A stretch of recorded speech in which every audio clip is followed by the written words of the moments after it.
Hi there, I'm Derrick. And I'm Stacy. And we've just been on a journey together.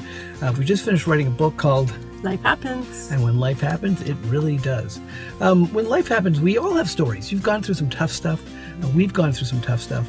And it's our stories that can actually be therapeutic and healing. Stacy, you've gone through some pretty traumatic stuff in your life, bringing us to this point, because we're both divorced, both remarried, and both together in love. But there was a lot of pain in that journey. Well, the pain in my life was I received a phone call just a few days after Mother's Day, and it was from my ex-husband saying that he didn't love me anymore and that he wasn't going to be coming home. He had worked out of town quite a bit, but this was really out of somewhere that I was not aware of all of this, and so I had to tell my little boys that their daddy wasn't coming home. I had thought that he would keep in touch with them, but he instead happened to not. He sort of had his own secret life, didn't he?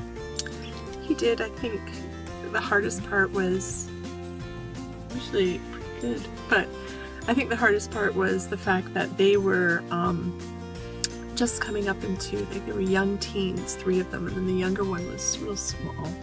And they had to watch as their dad took the things out of the garage and into the truck, and they sat in a chair watching him take things away.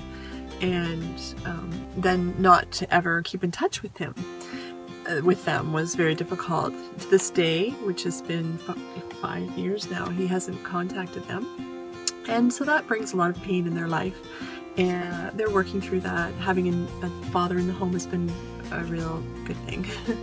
And what we've experienced is life does happen, and I guess the message that we want to bring is that, to have courage, that you can be strong through all this, and that you're not alone. And, we're hoping that our story and our slices of life will connect. We're hoping to see you either through the pages of the book or in person, but we want to let you know that we know that life happens, but you're not alone. You're not alone. So it took courage to be at this place where I realized that I had to provide for my family. And so in that process, I had to return to school to educate myself further. And in that process, I took a few years to become a nurse. And that in itself was a feat at 46 years old to go back to school. And so in that also, it showed my sons that no matter what happens through someone else doing something to you, you yourself can have courage. You can find it within yourself to go forward and make it. And here's the upside to the story. Just over 2 years ago, I proposed to Stacy on Mother's Day. So we've been in the process of changing that story. And your story can change. And we want to know that you're loved, there's hope, and you're not alone. I'm Derrick. And I'm Stacy. And remember, life happens. Life happens.